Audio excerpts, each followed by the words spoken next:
Hey everyone, thanks for joining me for my daily scent and makeup of the day video upload. My name is Veronica. Thanks for being here. I'm actually running a little bit late this morning because I had to do some work, the work that actually pays the mortgage and pays the bills at the house and so forth. And so I'm a little bit late. I'm going to challenge myself to get through this in less than 15 minutes. My scent of the day today is going to be Black Perfecto by La Petite Robe Noire. This is from the house of Guerlain. And I love this bottle in the classic old school Guerlain shape. What I can tell you about this fragrance is I would describe it as the scent that comes from my husband's hug, like his embrace, mixed with maybe a slightly, very slightly fruity perfume that I might have on in the distance. So the accords in here are sweet, cherry, almond, leather, a little bit of rose, and some others.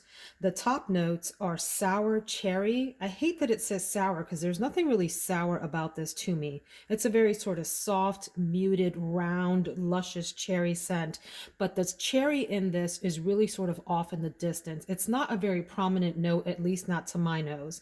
What is prominent in the top is the two other notes, the almond and the black tea. I love the way that those mix together for this really smooth, comforting scent with the hint of cherry in the background. The middle notes are rose and licorice. I'm very funny about my rose scents. I don't want the rose to be very prominent or loud or sharp or edgy, and it's not in this one. It's a very subdued, soft rose, and I really hate licorice in scents mostly, usually. For example, Lolita Lampica, I could not wear that because of the strong licorice note. But in here, I don't really detect the licorice. The base notes are leather, tonka bean, patchouli, and black musk. And I would say the prominent note in the dry down is that leather.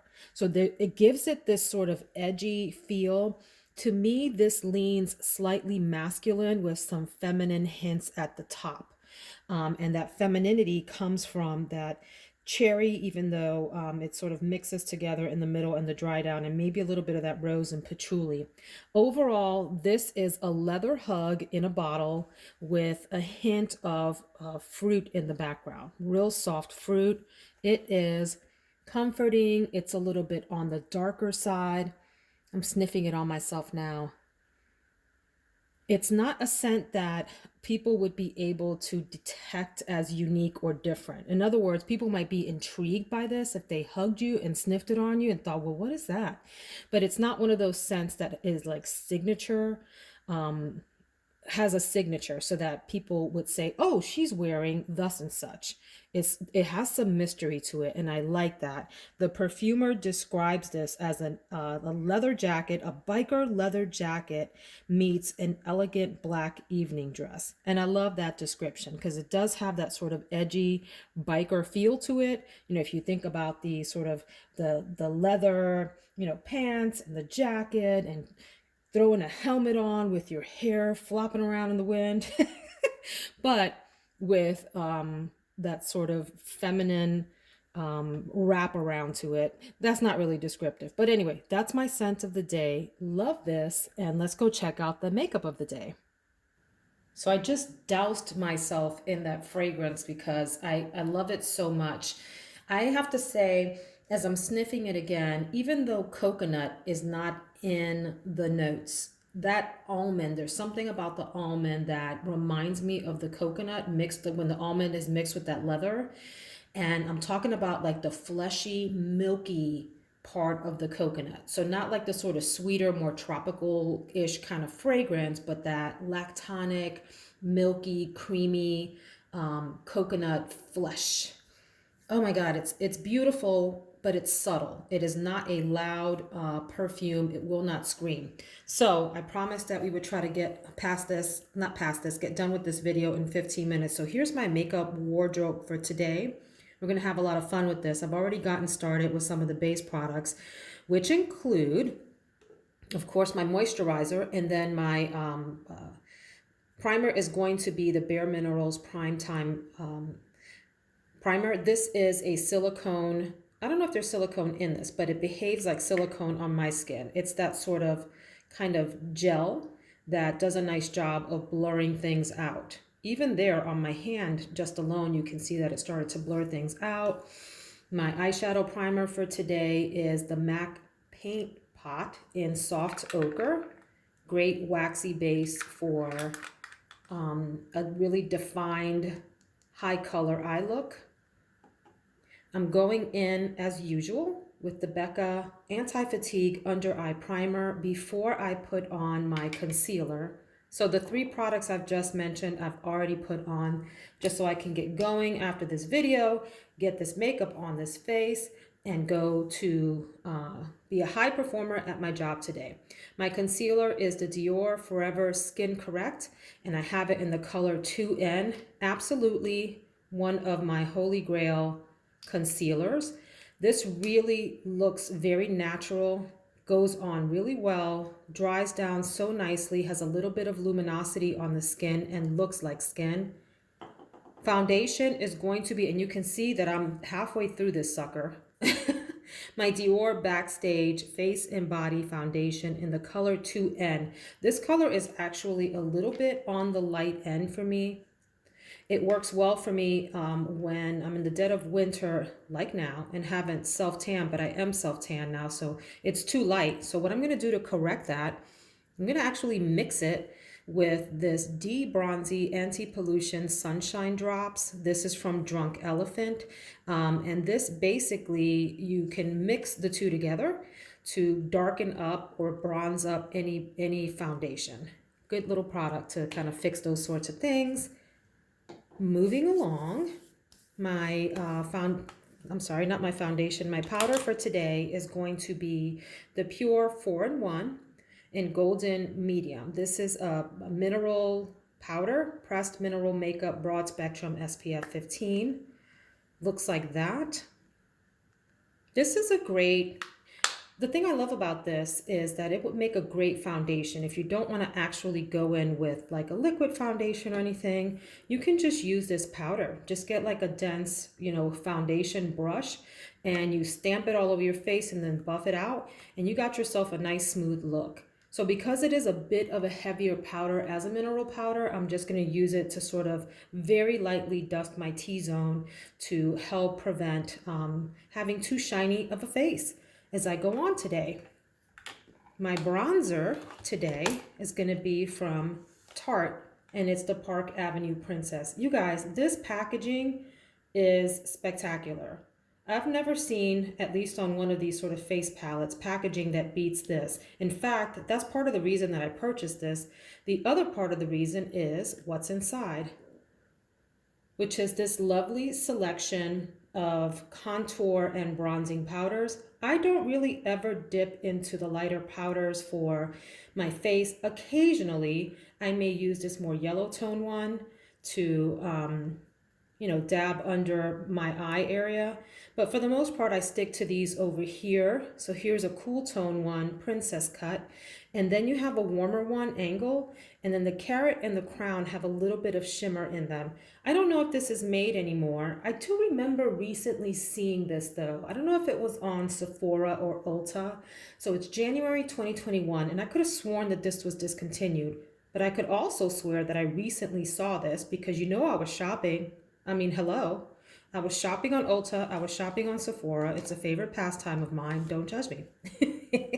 So here is Princess Cut. These can go on lights or you can deepen them up. And I do think that this palette works for a variety of skin tones. Maybe if you're on the super pale side, not going to work that well for you unless you maybe mix these powders with the lighter ones. But if you're so not the very fairest, but light to darker skin tones, I think can do really well with this palette. Okay, let's keep going. Remember, I'm trying to rush. The blush for today is going to be the Hourglass Dim Infusion. I don't know that this is one of my favorites. I got this on the recommendation of some people raving about it. And I think that those folks had lighter skin than me even, like maybe they were fair. And I should have really paid attention to that. I love the Hourglass powders. I think they're phenomenal. but this doesn't show up too much on my face, but I'm going to try it out today. Little sort of soft pinky, leaning cool hue. I am, before I talk about the eyeshadow palette, stay still camera, don't shake, you'll make people dizzy. I'm going to use the ColourPop Flexitarian. I want to do like an inner corner pop on my eye look, and maybe use this kind of sort of on the brow bone. I've talked about this in a previous video. This is one that can be really potent. And so when people talk about beaming to the gods, this is one of those that will help you do that. So you got to go in light, especially like for a work day. You don't want to scare off your coworkers with your disco ball look. You want to put a little bit in on the corner of your eyes, maybe a little tiny hint right at the highest point of your brow bone, right under your eyebrows, and then call it a day, folks. Now, if you want to get footloose and fancy free, you can use this on your eyelid for an evening look. You can use this as a topper for a different eyeshadow. So put down like a matte one and then stick that on top for some extra oomph, or even on top of a shimmer. So that's a quick one. And then my palette for the day is one that I haven't been given enough love to, and that's the Urban Decay Born to Run. I resisted this palette for so long. I heard people raving and raving about it and thought, meh, I don't know. I don't know that I really like the cover and all that, but I got my hands on this on the secondhand market. I think I purchased it on Mercari used. By the way, you can do that, folks. If you don't want to pay the full price for a palette, find yourself a reputable seller on Mercari or eBay. Check out their ratings, check out the comments, look at the pictures. If you want more pictures, ask for more. It's okay to ask for other pictures. And then what you can do, if you're worried about sanitizing, and by the way, I love that this bends backward. Excellent. What you can do is take yourself a little bit of alcohol in a sprayer bottle and just spritz, and that'll help to sanitize your palette. Okay. And so anyway, I got this secondhand and I'm glad to have it. What a variety of shades. You can get yourself something funky and deep on this end with your purples, or over on this end, you can do a more glam look with these shimmers. These perform very, very well. Not the longest lasting. Like, I don't know that it'll take me from like 6 a.m.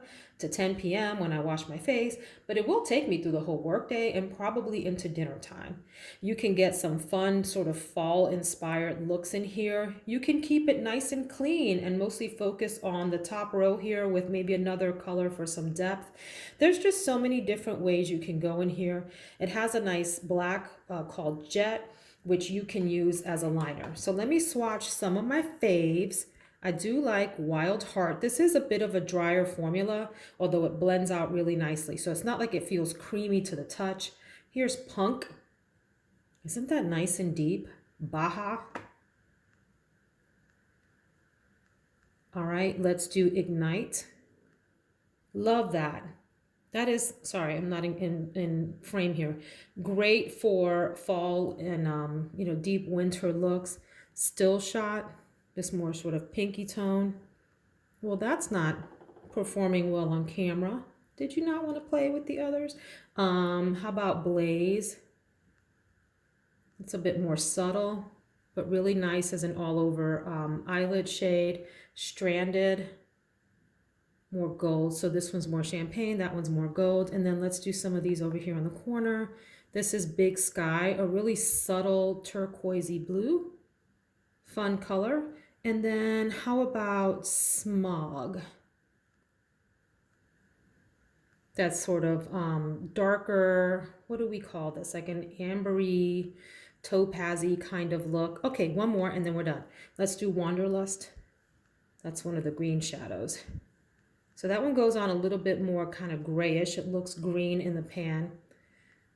But anyway, there's a lot of different ways that you can go with this palette. Is this my #1 palette? No. Is it a great palette? Yeah. And wonderful for vacation if you'd like to take something that you can get a lot of looks out of from one palette. So it's versatile in that way.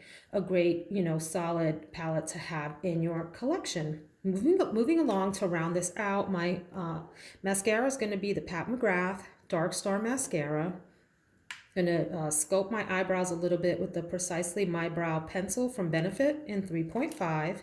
And then my lips today, I'm going in with the ColourPop Lippy pencil. This is in the color, are you 3? Yeah, BFF 3. These are your BFFs. I have all 3 of this line, the Lippy pencil. Can you see how much I've used it with? It's so grungy. Anyway, these do really well, and they're not expensive at all. I think they're like $6. They perform super well. My lip is going to be the, who are you? The L'Oreal number 216 Glowing Nude. First of all, what cute packaging with this like ombre look. But the color is fab. See? I will not lead you astray, friends. Maybelline and the L'Oreal lipstick. I can use my words today. The Maybelline and the L'Oreal lipstick lines are wonderful. I love their mattes, and I also love these that have a little bit of shine to them. Isn't that nice? So those will play very well together once blended out. And then from there, I can do any look off of that. And then I will finish off with this excellent setting spray. It's from Charlotte Tilbury. It's the Airbrush Flawless Setting Spray. Party all night, stay all day. Really great. Does have a fragrance to it, so if you don't like that, stay away from this one. Otherwise, this is one of the most powerful setting sprays I have ever used. It is straight up like a hairspray for your face. It will keep things in place, my friends. It will. And it's Friday, and I'm probably going to need to go through the evening, cooking dinner and doing stuff with the family. So I don't want to be fussing with coming upstairs and like touching up makeup. I know. Isn't that crazy? Like, I'm not going anywhere. Why would I be touching up makeup anyway? For me, because I like to look good. And that's what it's all about. All right, folks, have a blessed, productive day. Hit that like button if you like this. Hit that subscribe button if you want to see this content in the future. Hope to see you tomorrow or over the weekend for another video. Bye.